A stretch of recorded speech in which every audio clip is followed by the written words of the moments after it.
इस भयानक जंग के बीच खौफनाक साजिश का कच्चा चिट्ठा लेकर हाजिर हूं मैं, प्रशांत चुरहे।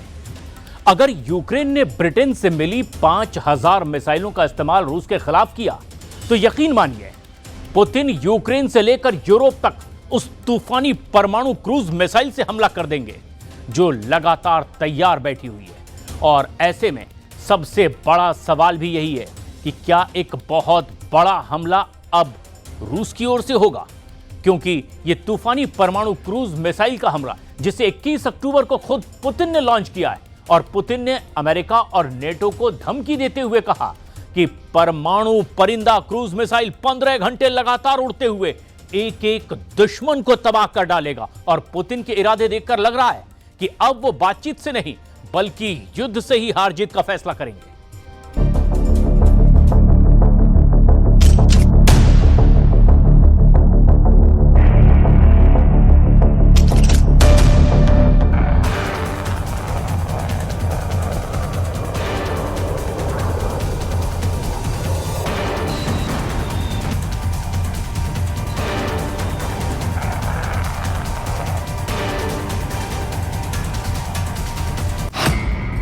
हजार मिसाइलों का टारगेट रूस, पुतिन ने उतारा तूफानी परमाणु परिंदा।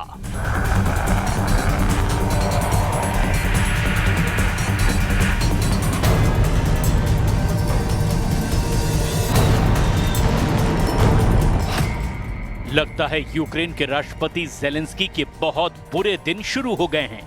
यकीन करना मुश्किल है, लेकिन जिस तरह से लंदन में 20 यूरोपीय देशों के साथ ज़ेलेंस्की ने रूस और राष्ट्रपति पुतिन के खिलाफ खूनी मिसाइल मोर्चा खोला है, वो वाकई हैरान करने वाला है। लंदन में ब्रिटेन के प्रधानमंत्री कीर स्टारमर ने ज़ेलेंस्की को भरोसा दिलाया है कि अगर ज़ेलेंस्की का यूक्रेन आखिरी दम तक रूस से जंग करेगा तो ब्रिटेन उसे 5000 ऐसी मिसाइलें देगा जो रूसी हमलों के चीथड़े उड़ा देगी। हम आपको अब दिखाने जा रहे हैं कि एक तरफ तो पुतिन ट्रंप के भीषण प्रतिबंधों के बावजूद बातचीत को तैयार हैं, लेकिन उसके बाद भी ट्रंप पुतिन को टॉम हॉक मिसाइलों का खौफ दिखा रहे हैं। हैरानी की बात तो यह है कि पुतिन यूरोपीय देशों को भी संदेश दे रहे हैं कि युद्ध से रूस को हराया नहीं जा सकता, लेकिन उसके बावजूद लंदन से लेकर पेरिस तक रूस के खिलाफ बहुत बड़े हवाई हमले की तैयारी युद्ध स्तर पर चल रही है। अमेरिका से लेकर यूरोप तक रूस के खिलाफ शुरू हुआ एक नफरती युद्ध अब पुतिन को मजबूर कर चुका है कि वो भी अपने दुश्मनों को अब चुन चुन कर रौंद डालें। पहले पुतिन ने परमाणु युद्ध अभ्यास में हिस्सा लिया और अब रूस ने पूरे यूरोप और अमेरिका तक सीधा हमला करने वाली ऐसी परमाणु क्षमता वाली क्रूज मिसाइल ब्यूरेवेस्टनिक को अब जंग के मैदान में उतार दिया है, जो बेहद नीची उड़ान भरते हुए अमेरिका तक सीधे हमला करेगी। हम आपको आज ज़ेलेंस्की को मिलने जा रही 5000 मिसाइलों से लेकर पुतिन की परमाणु क्षमता वाली नई क्रूज मिसाइल ब्यूरेवेस्टनिक का वो परमाणु तूफान दिखाने जा रहे हैं जिसने यूरोप से लेकर अमेरिका तक कोहराम मचा दिया है। 5000 मिसाइल देगा ब्रिटेन, ज़ेलेंस्की के टारगेट पर पुतिन। रूस यूक्रेन जंग को 4 साल पूरे होने जा रहे हैं। अभी तक यूक्रेन रूस से अपनी 1 इंच जमीन भी सही तरह से छीन नहीं पाया है, लेकिन ज़ेलेंस्की की जंग की भूख अभी तक खत्म नहीं हुई है। ट्रंप के जंगी तेवर, ज़ेलेंस्की की जिद और यूरोप के अहंकार को रूस यूक्रेन जंग को अब परमाणु युद्ध में बदलने जा रहे हैं। लंदन में जो कुछ भी हुआ उससे साबित हो गया कि चाहे नेटो या फिर यूरोपीय संघ, सभी हर हाल में यूक्रेन युद्ध के बहाने रूस को पूरी तरह से हारता और पिटता हुआ देखना चाहते हैं। लेकिन दिक्कत यह है कि पुतिन का रूस अकेले अपने दम पर America, France, Britain, Germany, Poland और यूक्रेन समेत 81 देशों से युद्ध कर रहा है। जमीन पर हारते यूक्रेन को नए सिरे से अब जंग लड़ने के लिए लंदन में हुई कोलिशन ऑफ द विलिंग की मीटिंग यूक्रेन युद्ध को तीसरे विश्व युद्ध में बदलने जा रही है, क्योंकि ब्रिटेन ने यूक्रेन के साथ उस डील को करने का मन बना लिया है जिसका इंतजार ज़ेलेंस्की पिछले 3.5 साल से कर रहे थे।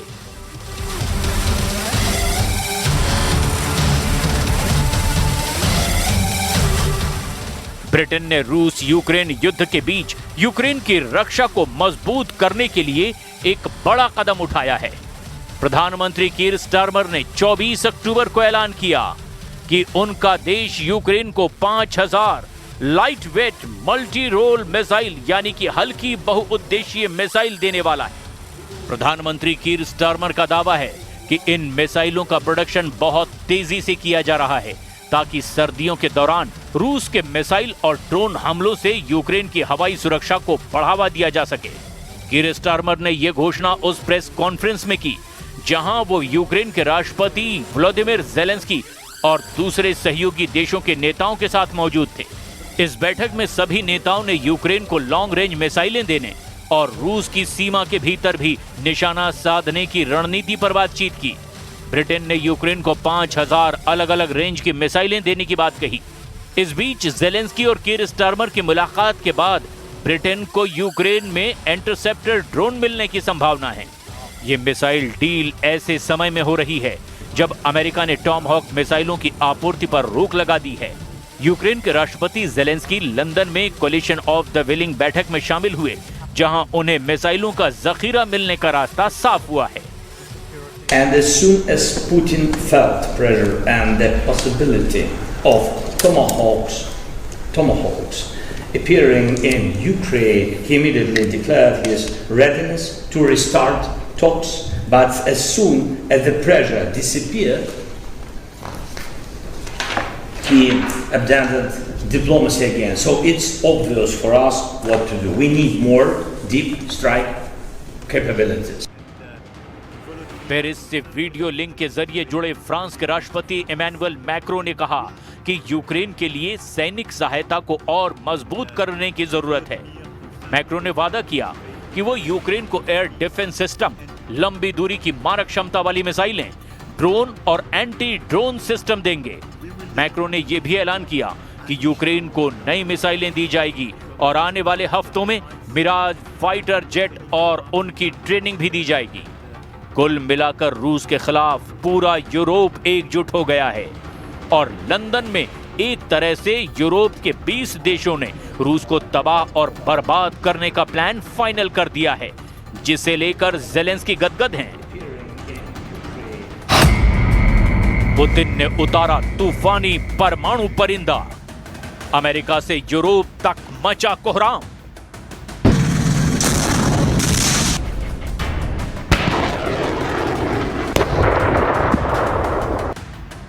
बेशक रूस को चारों तरफ से घेरा जा रहा है। रूस की 2 सबसे बड़ी तेल कंपनियों पर ट्रंप प्रतिबंध लगा चुके हैं और आने वाले दिनों में और भी सख्त प्रतिबंध रूस के बैंकिंग और मार्केटिंग सेक्टर पर लगाने जा रहे हैं। इधर पूरा यूरोप मिलकर रूस पर प्रतिबंध लगा रहा है, लेकिन इसके बावजूद रूस के यूक्रेन पर हमले कम होने की बजाय और बेतहाशा बढ़ते चले जा रहे हैं। रूस ने यूक्रेन के पोक्रोवस्क पर घेराबंदी तेज कर दी है। रूस की सेनाओं ने पोक्रोवस्क एल्गोमरेशन के शहर रोंडेस्के पर पूर्ण नियंत्रण हासिल कर लिया है, जिससे यूक्रेनी सेना चारों तरफ से घिर गई है। रूसी सेनाओं ने जापोरिजिया क्षेत्र के क्रास्नोगोर्स्कोये गांव पर कब्जा कर लिया है। इसके अलावा पोल्टावका के दक्षिण में एक और बस्ती पर कब्जा किया है और यूक्रेनी काउंटर अटैक पूरी तरह से नाकाम कर दिया है। इधर अमेरिका, यूरोप और नेटो के जंगी तेवरों पर जबरदस्त पलटवार करते हुए पुतिन के परमाणु ऊर्जा से चलने वाले क्रूज मिसाइल बुरेवेस्टनिक को जंग के मैदान में उतार दिया है, जिससे अमेरिका, यूरोप और नेटो सन्नाटे में चले गए हैं।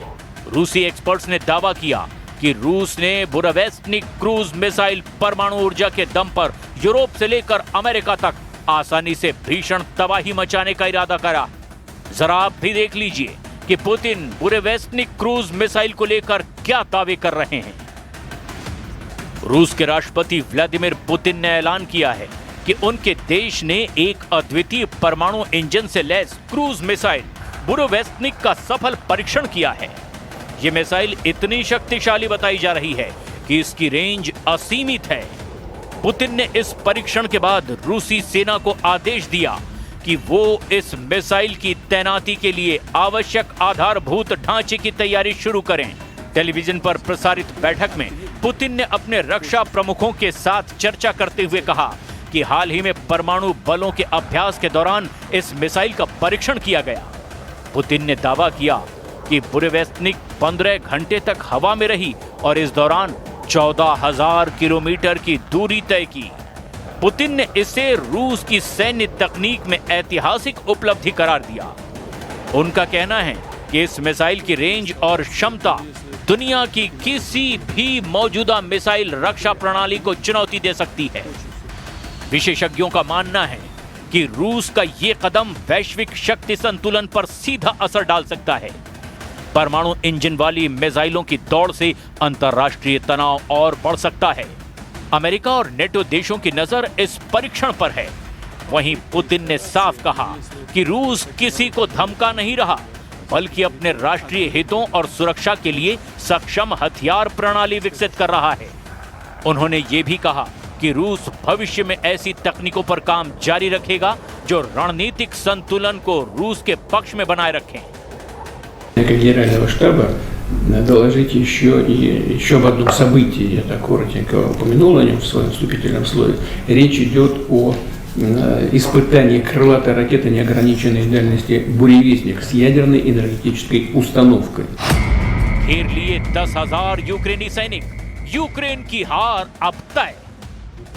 इधर रूसी सेना के चीफ जनरल वालेरी गेरासिमोव ने दावा किया कि यूक्रेन में चल रहे सैन्य अभियानों में रूसी सेना को जबरदस्त बढ़त हासिल हुई है। Chief of general staff general Valery Gerasimov के मुताबिक यूक्रेनी मोर्चे पर रूस को रणनीतिक बढ़त मिल रही है और 2 अहम दिशाओं में 10,000 से ज्यादा यूक्रेनी सैनिकों को अब चारों तरफ से घेरा जा चुका है। गेरासिमोव ने कहा है कि यूक्रेनी सशस्त्र बलों की एक बड़ी इकाई, जिसमें 31 बटालियन शामिल है, वो रूसी नियंत्रण क्षेत्र में फंस चुकी है। उनके मुताबिक अभियान से रूस को पूर्वी यूक्रेन में निर्णायक लाभ मिला है। पुतिन ने भी इस रिपोर्ट पर संतोष जताया है और कहा कि रूस अपनी सैन्य रणनीति को लगातार मजबूत कर रहा है। उन्होंने मिसाइल परीक्षण और यूक्रेन में जारी अभियान को रूस की सुरक्षा नीति के 2 स्तंभ बताया है। Отличие его от предыдущих испытаний, что был осуществлен многочасовой полет ракеты, и в ходе которого она преодолела расстояние 14 тысяч километров. И это не предел. И так технически... रूस ने आईसीबीएम और क्रूज मिसाइल टेस्ट सहित परमाणु अभ्यास से कोहराम मचा दिया है। रूसी रक्षा मंत्रालय ने रणनीतिक परमाणु बल अभ्यास के तहत आईसीबीएम प्रक्षेपण का फुटेज भी जारी किया। खुद राष्ट्रपति व्लादिमीर पुतिन ने इसका निर्देश दिया और इस परमाणु बल के अभ्यास को देखा। क्रेमलिन ने बताया कि आईसीबीएम और क्रूज मिसाइल टेस्ट पूरी तरह से कामयाब रहे। ये परमाणु ड्रिल ऐसे वक्त में हुई है जब पुतिन की ट्रंप के साथ होने वाली बैठक टल गई है। वहीं नेटो ने अपने परमाणु अभ्यासों के जरिए रूस को ताकत दिखाने की कोशिश की है, लेकिन रूस ने अपनी परमाणु फोर्स से बाजी पलट कर रख दी है। राष्ट्रपति व्लादिमीर पुतिन ने 22 अक्टूबर को रूस की न्यूक्लियर फोर्स के जमीन, समुद्र और हवा में किए गए परीक्षण की निगरानी की, ताकि उनकी तैयारी और कमान संरचना को परखा जा सके। इस परीक्षण में कॉस्मोड्रोम से जमीनी यार्ड आईसीबीएम मिसाइल को दागा गया। बैरेंट्स सागर में एक परमाणु पनडुब्बी ने सिनेवा बैलिस्टिक मिसाइल का परीक्षण शामिल किया। इसके अलावा रूस की लंबी दूरी की क्रूज मिसाइलें दागने वाले TU-95 बम वर्षक भी युद्धाभ्यास में शामिल हुए।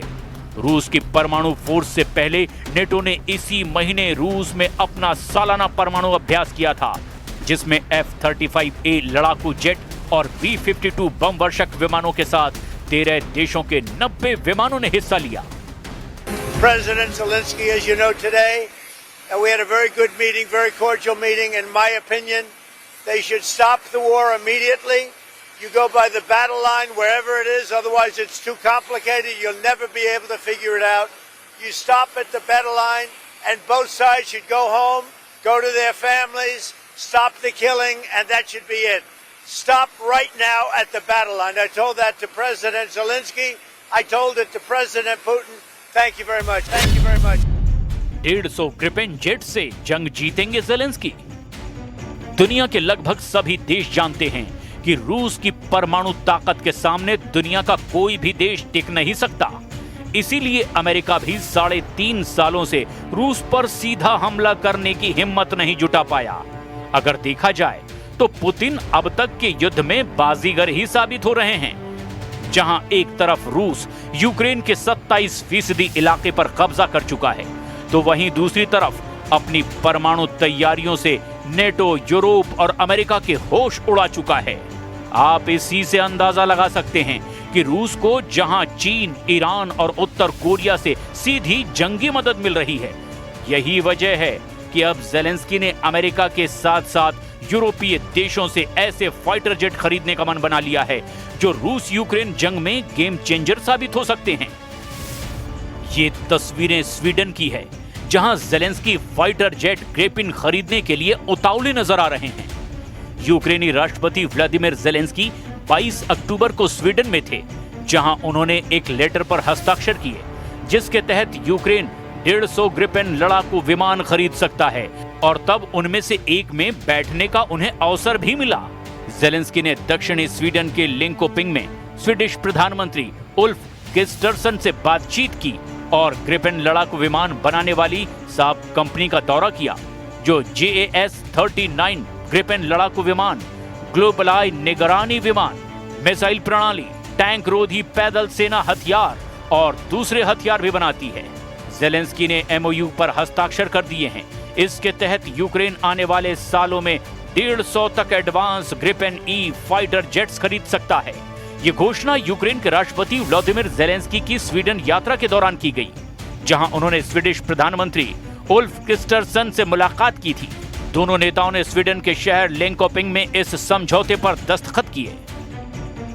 ग्रिपेन ई एक आधुनिक 4.5 जनरेशन का मल्टी रोल फाइटर जेट है, जो डिफेंसिव और ऑफेंसिव दोनों मिशनों को अंजाम देने में सक्षम है।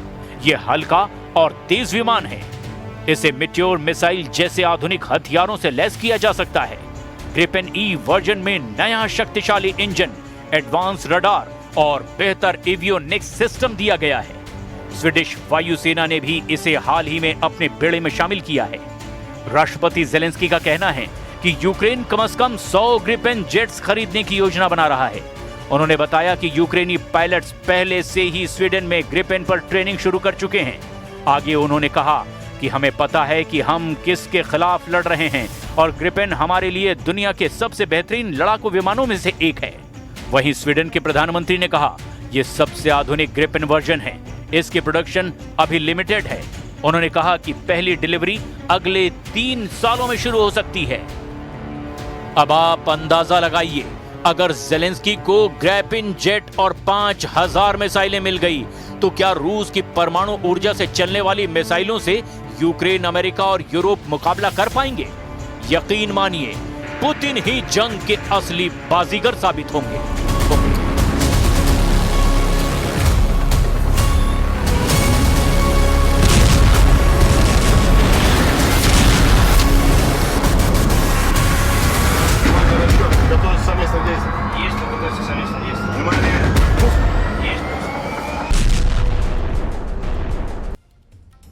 ईरान को रोकना अब डोनाल्ड ट्रंप के लिए बहुत महंगा साबित हो सकता है, क्योंकि रूस और चीन अब ईरान के साथ खड़े हो गए हैं। ईरान को बचाने के लिए पुतिन और शी जिनपिंग का इरादा बहुत मजबूत माना जा रहा है, और इस बीच डोनाल्ड ट्रंप का एक फैसला अमेरिका को बहुत खतरनाक युद्ध में फंसा सकता है। ट्रंप ने ईरान के खिलाफ युद्ध के जो तेवर दिखाए हैं, अब उसके वही तेवर अमेरिका को एक ट्रैप की तरफ खींचे ले जा रहा है।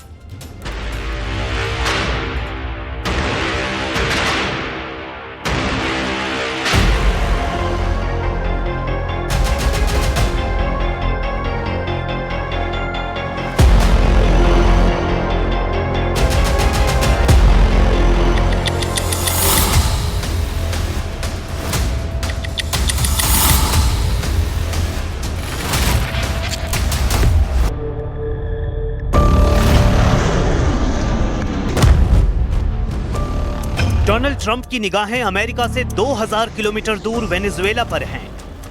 अमेरिका ने वेनेजुएला से युद्ध की तैयारी पूरी कर ली है। अमेरिका के सबसे खतरनाक फाइटर जेट तैयार हैं। अटैक हेलीकॉप्टर उड़ान भर रहे हैं। वेनेजुएला के समुद्री तट पर कैसे हमला होगा, इसका अभ्यास किया जा रहा है। डोनाल्ड ट्रंप ने वेनेजुएला को घुटनों पर लाने के लिए पूरी ताकत झोंक दी है, लेकिन एक दक्षिण अमेरिकी देश वेनेजुएला को पस्त करने के चक्कर में डोनाल्ड ट्रंप के सामने दूसरा बहुत बड़ा फ्रंट तैयार हो गया है। ईरान ने पुतिन को साथ लेकर एक बड़ा मैसेज दिया है। साथ ही एक मैसेज ईरान और चीन के लीडर्स के बीच हुई बातचीत ने दे दिया है। खबर यह है कि जब ट्रंप वेनेजुएला को लेकर बिजी हैं, तब ट्रंप को डराने वाला एक बहुत बड़ा कदम चीन, रूस और ईरान ने मिलकर उठा लिया है। अब ईरान इसका शोर खुल्लम खुल्ला मचा रहा है ताकि तेहरान की आवाज व्हाइट हाउस को बेचैन कर दे। ईरान में संसद के स्पीकर मोहम्मद बाकर कालिबाफ ने कहा है कि ईरान, रूस और चीन ने मिलकर संयुक्त राष्ट्र को एक चिट्ठी लिखी है जिसमें ईरान के खिलाफ यूरोप के प्रतिबंध लगाने वाले कदम का विरोध किया गया है। यानी ईरान के साथ पुतिन भी है और जिनपिंग भी। ईरान बता रहा है कि एक तरफ पुतिन उसके साथ हैं, तो दूसरी तरफ जिनपिंग ईरान के साथ हैं। इन सामरिक रिश्तों के बीच डोनाल्ड ट्रंप के ईरान विरोधी एजेंडे को मुंह की खानी पड़ेगी, क्योंकि रूस भी ईरान का साथ देगा और चीन भी ईरान के साथ खड़ा हुआ नजर आएगा। ईरान बता रहा है कि अब पुतिन भी उसके साथ हैं और चीन के जिनपिंग भी ईरान के साथ हैं, और इनके रहते ट्रंप क्या, कोई भी ताकत ईरान का कुछ नहीं बिगाड़ सकती। ईरान ने बता दिया है कि परमाणु कार्यक्रम और एटमी ताकत से बिजली बनाना उसका हक है, जो उससे कोई नहीं छीन सकता।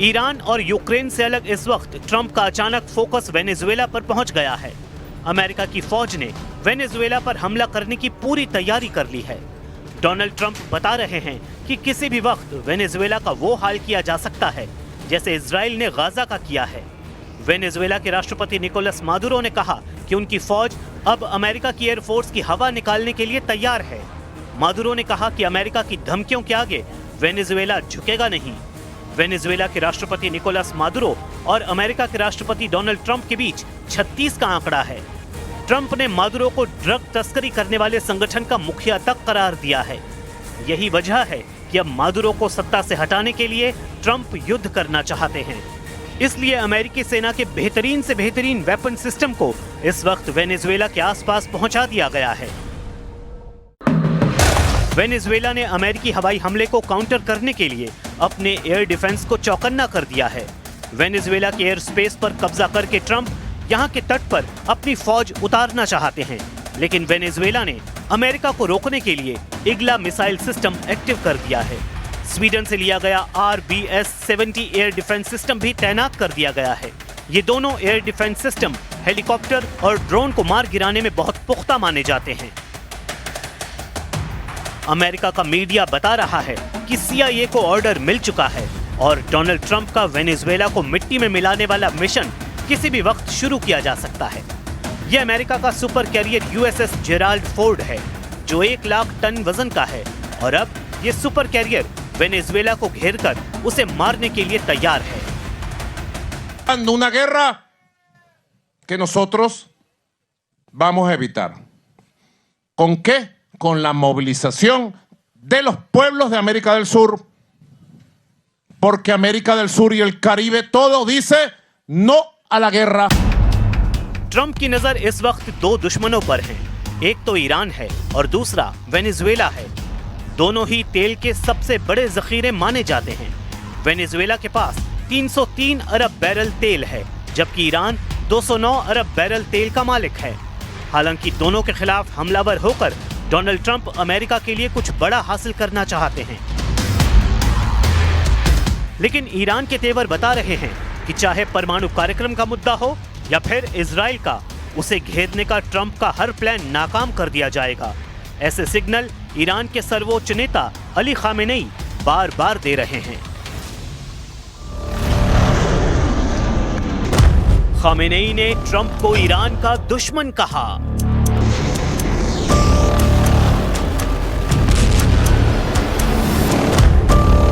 खामेनेई ने ट्रंप को डील ब्रेकर कहा।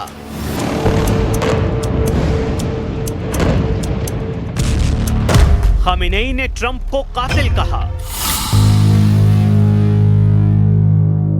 खामेनेई ने ट्रंप को आतंकवादी तक कह डाला।